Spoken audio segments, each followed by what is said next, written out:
ഇവാഞ്ചലിയും അനുദിന സുവിശേഷ വിചിന്തനം. ഈശോയിൽ ഏറ്റവും പ്രിയപ്പെട്ടവരെ, വിശുദ്ധ മർക്കോസിന്റെ സുവിശേഷം 5-ാം അധ്യായം 1 മുതൽ 20 വരെയുള്ള വാക്യങ്ങളാണ് ഇന്ന് വിചിന്തനത്തിനായി തിരുസഭ നൽകിയിരിക്കുന്നത്. യേശുവും ശിഷ്യന്മാരും കടലിന്റെ മറുകരയിൽ ഗെരനേസരുടെ നാട്ടിലെത്തുന്നതും ചങ്ങലകൾ കൊണ്ടുപോലും ബന്ധിച്ചിടുവാൻ കഴിയാതിരുന്ന കല്ലറകൾക്കിടയിലും മലകളിലും വസിച്ചിരുന്ന അക്രമാസക്തനായ ഒരു പിശാച് ബാധിതരിൽ നിന്ന് അവനെ ആവേശിച്ചിരുന്ന ലെഗിയോൺ എന്ന പിശാചുക്കളുടെ കൂട്ടത്തെ പുറത്താക്കുന്നതും അവ ഈശോയുടെ അനുമതിയോടുകൂടെ അവിടെ ഉണ്ടായിരുന്ന 2000-ഓളം പന്നികളിലേക്ക് പ്രവേശിക്കുന്നതും അവ പാഞ്ഞു ചെന്ന് കടലിൽ മുങ്ങിച്ചാകുന്നതും ഇന്നത്തെ സുവിശേഷത്തിൽ നാം വായിക്കുന്നു. കഥ അവിടെ തീരുന്നില്ല. പിശാച് ബാധിതൻ സുബോധത്തോടെ ഇരിക്കുന്നത് കാണുകയും തങ്ങളുടെ പന്നികൾക്ക് സംഭവിച്ചതെന്തെന്ന് മനസ്സിലാക്കുകയും ചെയ്ത ജനങ്ങൾ ഈശോയോട് തങ്ങളുടെ പ്രദേശം വിട്ടുപോകുവാനാണ് ആവശ്യപ്പെടുന്നത്. ഒരാത്മാവ് രക്ഷപ്പെട്ടതിലുള്ള സന്തോഷമല്ല ജനങ്ങൾക്കുള്ളത്, തങ്ങളുടെ സമ്പത്തായ പന്നികൾ നഷ്ടപ്പെട്ടതിലുള്ള ദുഃഖവും ഈശോ മൂലം ഇനിയും തങ്ങൾക്ക് നഷ്ടമുണ്ടാകുമോ എന്ന ആകുലതയുമാണ് അവരെ ഈശോയോട് തങ്ങളുടെ പ്രദേശം വിട്ടുപോകുവാൻ പറയാൻ പ്രേരിപ്പിച്ചത്. ഒരാത്മാവിൻ്റെ വില 2000 പന്നികളെക്കാളും ഈ ഭൂമിയിലെ സകലവിധ സ്വത്തിനേക്കാളും വലുതാണെന്ന് സുവിശേഷം നമ്മെ ഓർമ്മപ്പെടുത്തുന്നു. ഓരോ മനുഷ്യവ്യക്തിയും ദൈവത്തിനു അമൂല്യമായ വിലയുള്ളതാണ്.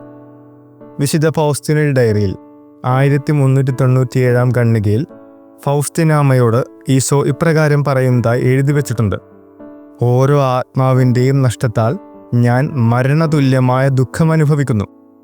അതുകൊണ്ട് തന്നെ പ്രിയപ്പെട്ടവരെ, ആത്മാവിൻ്റെ മോചനത്തിനായുള്ള സുവിശേഷ പ്രവർത്തനത്തിൽ ചില സാമ്പത്തിക നഷ്ടങ്ങളുണ്ടായാലും വിലമതിക്കാനാവാത്ത എന്തോ ഒന്ന് നമ്മളിലൂടെ കർത്താവ് നേടുന്നുണ്ട്.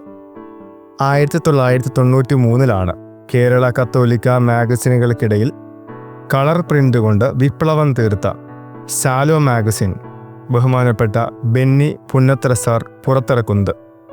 പ്രലോഭനങ്ങളെ വിട എന്ന ഗ്രന്ഥത്തിൽ അതിൻ്റെ കഥ അദ്ദേഹം വിവരിക്കുന്നുണ്ട്.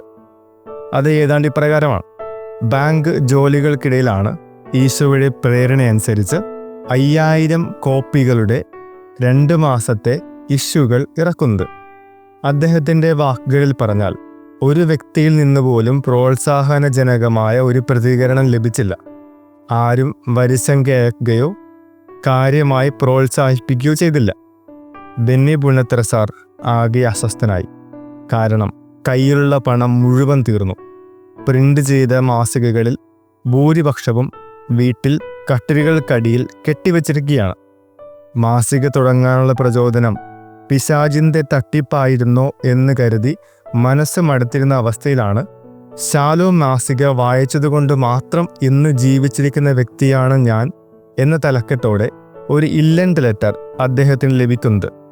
തീർത്തും നിരാശയിൽ കഴിഞ്ഞിരുന്ന, ആത്മഹത്യക്കൊരുങ്ങിയിരുന്ന ഒരു പെൺകുട്ടി തൻ്റെ സുഹൃത്തിൻ്റെ വീട്ടിൽ അവസാനമായി ഒന്ന് പൊയ്ക്കളയാം എന്ന് പറഞ്ഞ് പോവുകയും അവിടെ കിടന്നിരുന്ന ശാലോം ടൈംസ് മാസികയുടെ പൈലറ്റ് ഇഷ്യൂവിൻ്റെ അവസാന ലേഖനം വായിച്ചതോടെ നിരാശ പോയി മറഞ്ഞ് ഹൃദയത്തിൽ പ്രത്യാശ നിറയുകയും ചെയ്തതായിരുന്നു ആ കത്തിൻ്റെ ഉള്ളടക്കം.